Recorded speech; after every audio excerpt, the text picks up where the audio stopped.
नमस्कार दोस्तों, व्यास टॉक में एक बार आपका फिर से दिल से स्वागत है। हमेशा की तरह बहुत ही मज़ेदार कहानी, मोटिवेशनल स्टोरीज आज भी आपके लिए लेकर आया हूँ। तो बिना किसी रुकावट के कहानी की शुरुआत करते हैं। हमेशा की तरह एक गांव था, क्योंकि कहानी की शुरुआत में अगर गांव शब्द ना हो तो कहानी का मज़ा नहीं आता। एक बूढ़ा आदमी था, एक किसी छोटे से गाँव में रहता था। और सुबह उसने क्या किया, वो सुबह अपने घर से उठा और वो लकड़ियाँ काटने जंगल चला गया। लकड़ियाँ काट रहा था, शायद उसके घर पे खाना बनाना होगा। उसके घर पे लकड़ियाँ नहीं होगी। सुबह से शाम तक वो बस लकड़ियाँ को काट रहा था और लकड़ियाँ काटते काटते शाम के 5 बज गए। अभी उसको ऐसा लगा कि बहुत सारी लकड़ियाँ जमा हो गई, जितनी चाहिए थी उतनी मुझे मिल गई है, अब मुझे अपने घर जाना चाहिए। तो वो चल के अपने घर पे जा रहा था। बूढ़ा सा आदमी था, 80 साल का। वो अपने घर की ओर जा रहा था। तो भी एक नौजवान हट्टा कट्टा लड़का उसके सामने आ जाता है। एक बहुत ही 30 साल का लड़का होगा, वो उसके सामने आता है और उससे सारी लकड़ियाँ खींच लेता है। बोलता है, ये बूढ़े आदमी, चल लकड़ियाँ मेरे को दे, चल। पूरी लकड़ियाँ खींच लेते हैं। अब वो बूढ़ा आदमी बेचारा कर भी क्या सकता है, फिर भी उसके हाथ जोड़ता है कि बेटा मुझे लकड़ियाँ दे दो। सुबह 6 बजे से अभी के शाम के 5 बज गए और मैं लकड़ियाँ काट रहा हूँ। प्लीज़ ऐसा मत करो यार, लकड़ियाँ मुझे दे दो।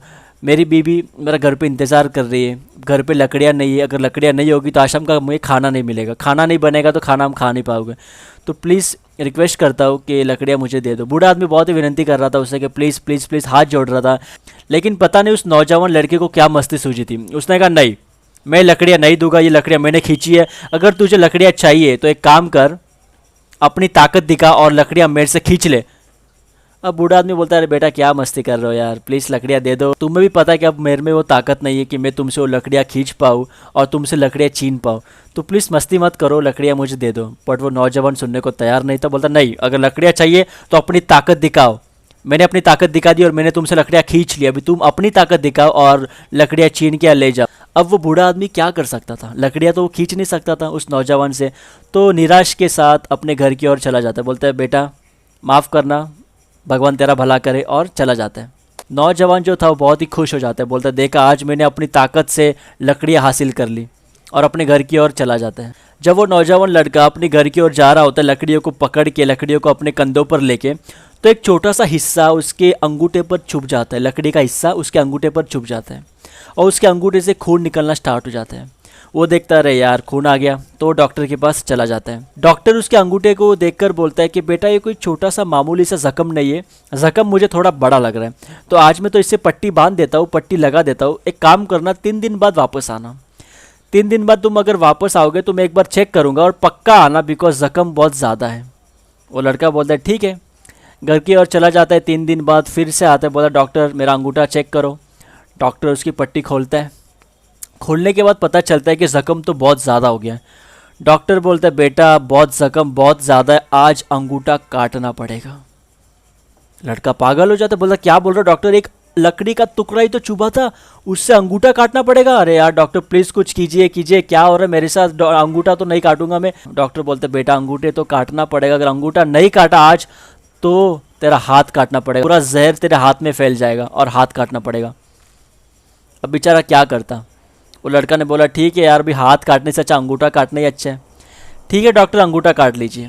तो डॉक्टर उसका अंगूठा काट लेता है और बोलता है, बेटा अभी तो मैं पट्टी बांध रहा हूँ अंगूठे पर, लेकिन 3 दिन में वापस आना, बिकॉज अगर ये जहर तेरे हाथ में फैल गया तो ये इतना पार्ट भी काटना पड़ेगा।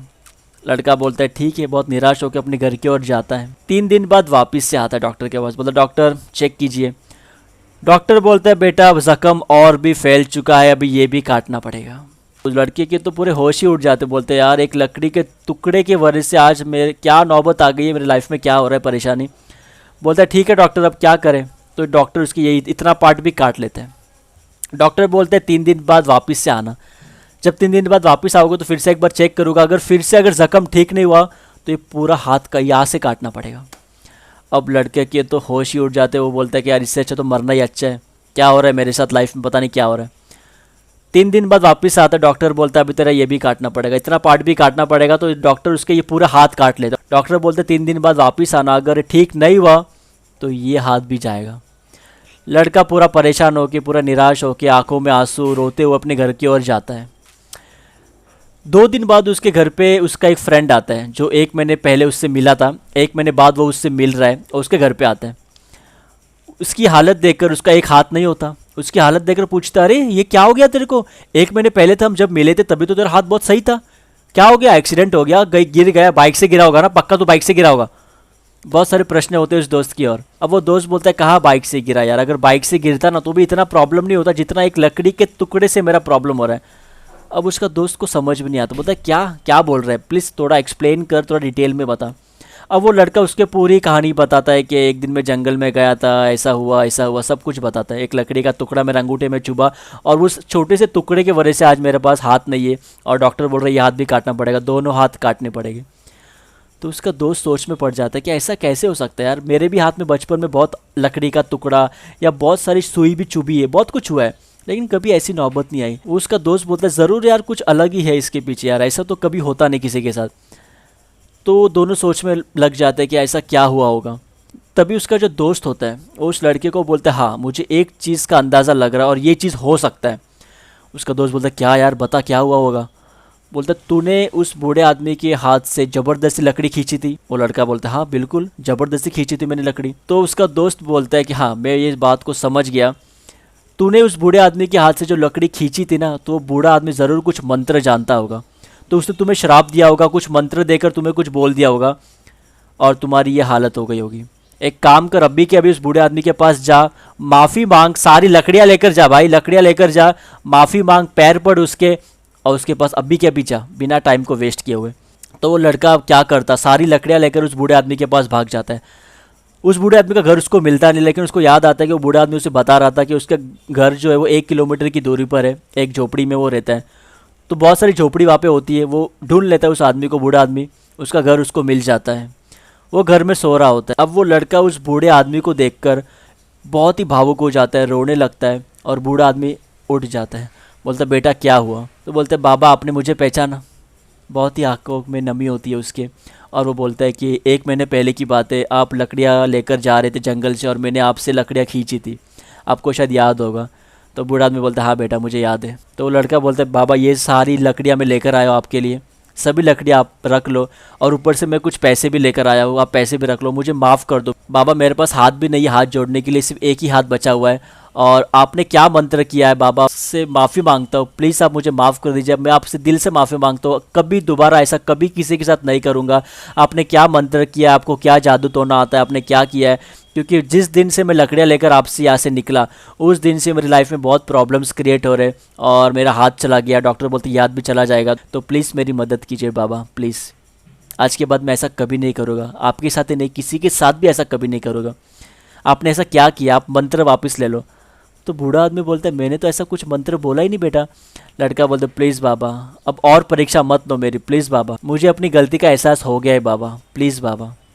तो बूढ़ा आदमी बोलता है, बेटा मुझे तो जितना याद है मुझे तो कोई मंत्र आता नहीं है, मैं कोई जादू टोना पे विश्वास रखता भी नहीं और मुझे आता भी नहीं है।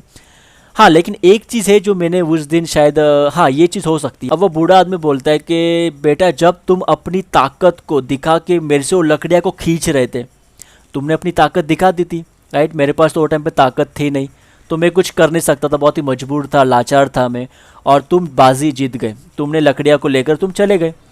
तो मैंने कुछ नहीं किया, मैंने सिर्फ ऊपर देखा और भगवान से ये बोला कि हे भगवान, आज ये लड़का मुझे अपनी ताकत दिखा रहा है, कल तू कुछ ऐसा करना कि तू इसे अपनी ताकत दिखा सके। और शायद भगवान ने मेरी सुन ली और आज भगवान तुझे अपनी ताकत, यानी भगवान तुझे अपनी ताकत दिखा रहा है। जब उसकी चलती है ना तो किसी की नहीं चलती। तो यही हुआ होगा, भगवान आज तुझे अपनी ताकत दिखा रहा है कि भगवान की ताकत में कितनी शक्ति है।